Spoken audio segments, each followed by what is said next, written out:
नमस्कार, स्वागत है आप सभी का। आप देख रहे हैं एनएमएफ न्यूज। आपके साथ मैं हूं नम्रता चौधरी और मेरे साथ हैं मेरे वरिष्ठ सहयोगी पंकज प्रसून। वक्फ बोर्ड का जिक्र आजकल आप बहुत सुन रहे होंगे क्योंकि लगभग 4 अगस्त की शाम तक तो यही चर्चा थी कि 5 अगस्त की सुबह 11 साढ़े 11 बजे संसद में इसको लेकर एक विधेयक लाया जाएगा, इस पर चर्चा होगी। खबरें यहां तक आ गई थी कि वक्फ एक्ट में 40 संशोधन किए जा सकते हैं और इसको लेकर अलग अलग तरीके से प्रतिक्रियाएं आनी शुरू हो गई, जिनमें कुछ एक ऐसे तबके थे जिन्होंने ये कहा कि ये मुसलमानों के अधिकारों का हनन है, किसी ने कहा कि वक्फ बोर्ड पर जबरदस्ती पाबंदी लगाने की कोशिश है।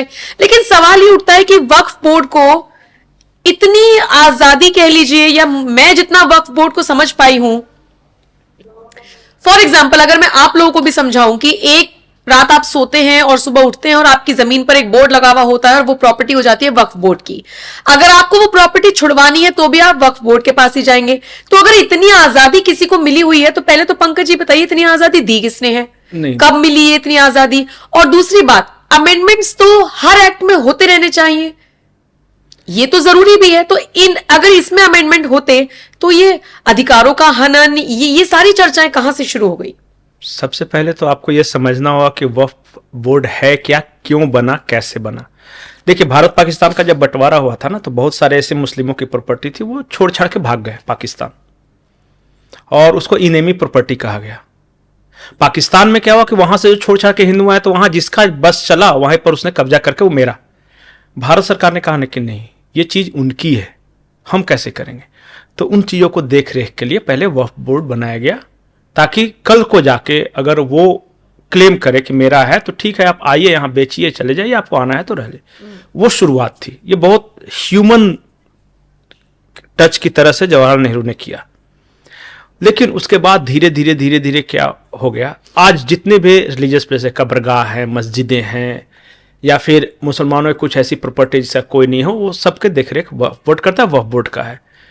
और आपने सुना होगा कि सबसे ज्यादा जमीनें सेना और रेलवे के बाद वक्फ बोर्ड के पास है। ये बात सुनिए। लेकिन समस्या कहां से खड़ी हुई? सबसे पहले एक संशोधन हुआ 93-95 के बीच में। वहां क्या कर दिया कि वक्फ बोर्ड को और अधिकार दे दिए।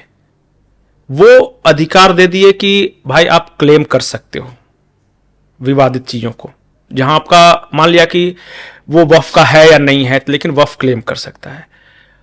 मनमोहन सिंह सरकार के दौरान एक ये हुआ कि भाई जो क्लेम कर दे वो उसका, और अगर आपको अपील भी करनी है तो दुनिया की कोई अदालत में अपील नहीं हो सकती। मान लिया कि आपकी 2 बीघे जमीन है गांव में, नम्रता, कल को जाके आपकी जमीन पे वक्फ बोर्ड ने कह दिया कि ये जमीन नम्रता की नहीं है, वक्फ बोर्ड की है, तो आप क्या कीजिएगा? पुलिस थाने जाइएगा?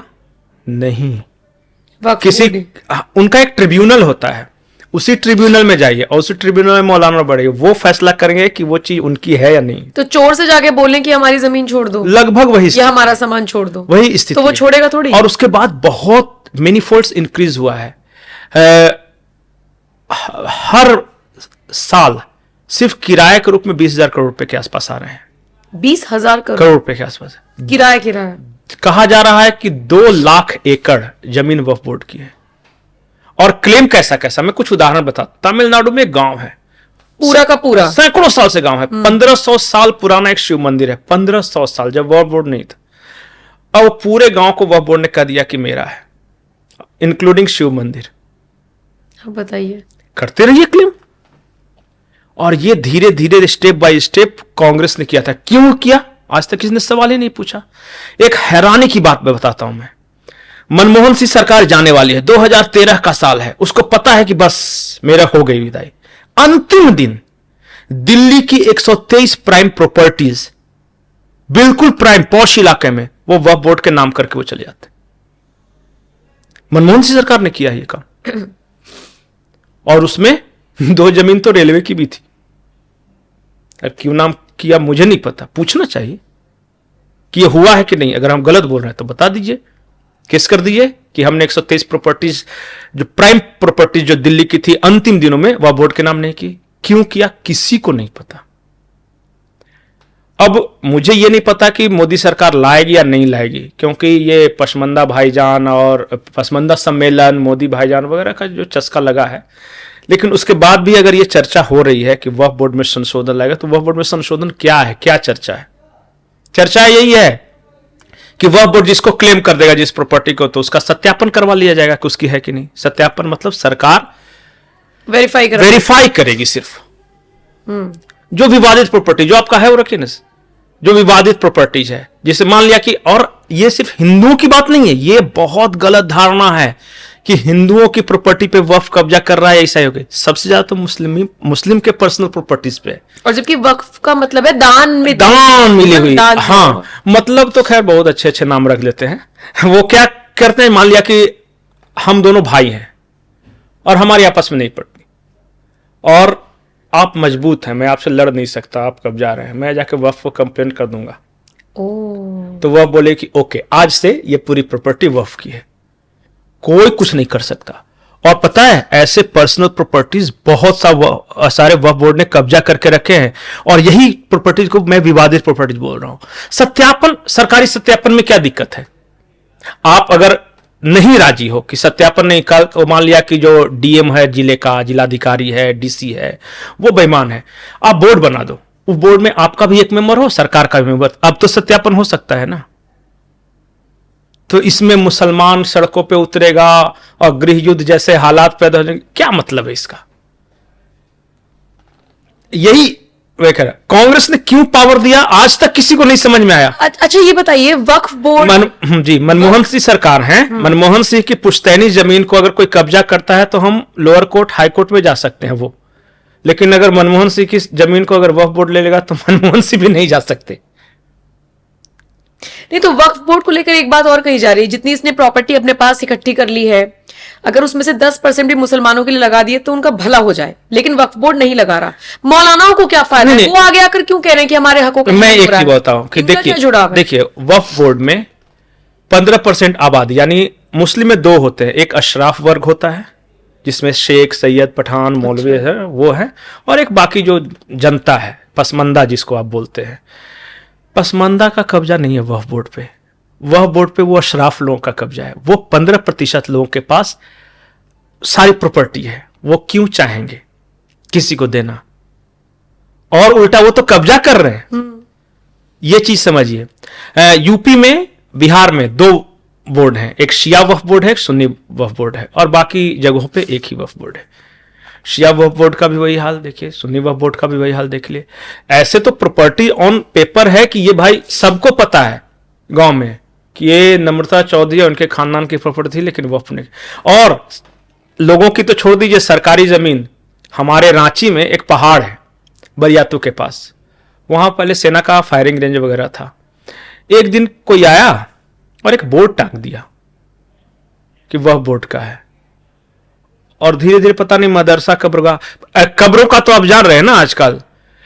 एक दिल्ली में चिड़ियाखाना है, तो वहां पता नहीं क्या हुआ, लेकिन पहले कोई चादर रख दिया, बोला चिड़िया वाले बाबा है कि मजार है। हाँ, चिड़ियाघर के अंदर, और वो चिड़िया वाले बाबा की मजार हो गई।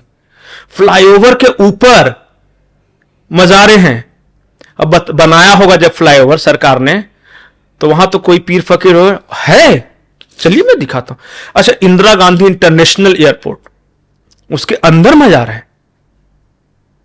मैं आश्चर्य, वो क्या है कि बस मौका मिलना चाहिए, और वो सारी जमीनें, जितने कब्रगाह हो गए, जितने मजार हो गए, जितने, सब वक्फ बोर्ड की हो जाती।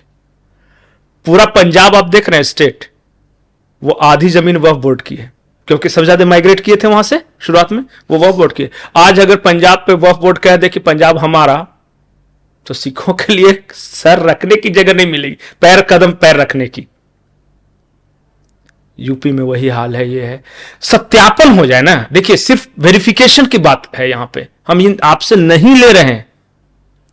अगर किसी अलाउद्दीन का 1 कट्ठा जमीन है, आपने कब्जा करके रखा है, अगर पेपर भी अलाउद्दीन के पास है, सारे सबूत उसके पास है, तो सत्यापित कर लीजिए, दे दीजिए बेचारे को। कोई वहां मकान बना लेगा, खेती कर लेगा, परिवार पाल लेगा। तो नहीं, वो तो मौलाना अशरफ गनी लोन का होगा, वो होता है इस तरह से। नहीं, तो इन मौलानाओं को क्या दिक्कत है? जैसे साजिद इनको तो दिक्कत है। इनका क्या जुड़ाव है? कैसे नहीं जुड़ा है? क्या फायदा है? फायदा ये है, मैं बताऊं, उदाहरण में बता रहा हूं, जनरलाइज नहीं कर रहा हूं।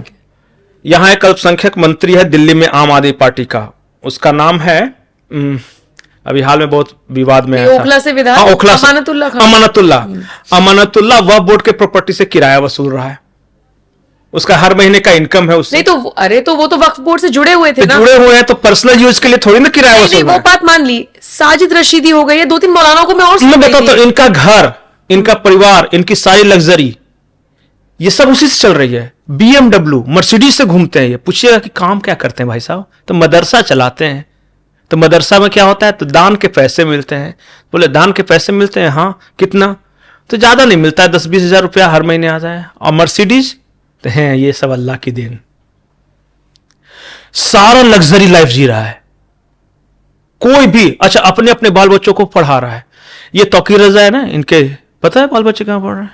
विदेश में। हाँ, एक ही सवाल तो मैंने किया था। इन्होंने कहा कि फ्राइडे को अगर ऐसा हुआ तो मुसलमान सड़क पर उतरे। मैंने किसी को उतरने, सबसे पहले अपने बाल बच्चों को उतार दीजिए, बाकी मुसलमान उतर जाएंगे। ऐसे कैसे होगा, ये तो इस्लाम के खिलाफ बात कर रहा है, ये तो सांप्रदायिक आदमी है। उतरेंगे, लेकिन पहले शर्त यही है कि पहले मौलाना साहब के परिवार उतरेंगे, तब गरीबों के बच्चे उतरेंगे। बेवकूफ बना के रखा है। अल्पसंख्यकों के पास अगर 100 रुपए है ना, तो 80 रुपए इनके पास है, बाकी 20 रुपए में बेचारे बाकी सारे पल रहे हैं।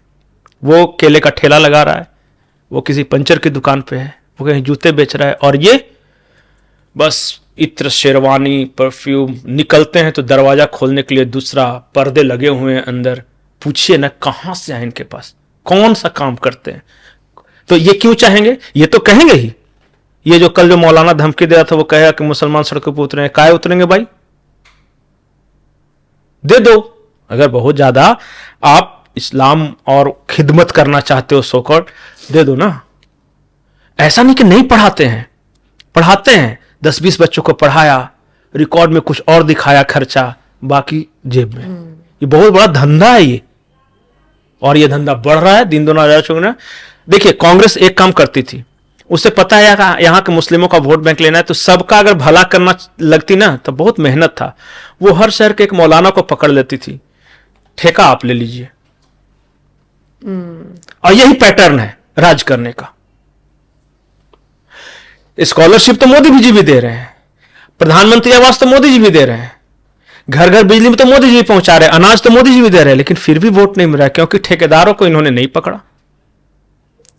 इससे बढ़िया वह बोर्ड में शामिल सब मौलाना को पकड़ लेते और बोल देते कि भैया आपका कमीशन फिक्स है, बस थोड़ा एक बार देख लीजिएगा, फिर देखिए। आहा, कितना बढ़िया सरकार है। ये धंधा है, ये बिजनेस है, प्योर बिजनेस। और सिर्फ सत्यापन की बात कही है, बाकी 1 इंच जमीन सरकार नहीं करी कि मैं रखूंगा या मुसलमानों से लेकर हिंदू को बांट देंगे, वो नहीं कह रहे हैं। वो सिर्फ बोल रहा है कि जहां विवाद है उसको सिर्फ वेरिफिकेशन करवा लो। हाँ, तो वेरिफिकेशन हो जाएगा तो ऑटोमेटिकली चली जाएंगी ना चीजें पास। चली जाएगी। तो अगर विवाद आपकी नहीं है, सही बात है, कागज पत्तर आपके पास नहीं है, अगर जमीन सामने वाले की है, कोई बेचारा गरीब है। मैं तो ऐसे इंसान को जानता हूं कि जिसके पुश्तैनी 5 एकड़ जमीन थी और वो ट्रिब्यूनल में घूम रहा है। अब वो बेचारा मुस्लिम है, वो गरीब है, क्या करेगा। ये है सच्चाई। ठीक है। तो वक्फ बोर्ड को लेकर जो चर्चा हो रही है, क्यों हो रही है, इसका विरोध कौन कर रहा है, इसमें संशोधन की बात कैसे आई, ये सब आपने इस वीडियो में जाना। शुक्रिया पंकज जी, ये नॉलेज और ये सारी बातें बताने के लिए दर्शकों को। बाकी ये वीडियो आपको कैसा लगा, कमेंट सेक्शन में अपनी राय हमें जरूर दीजिएगा। नमस्कार।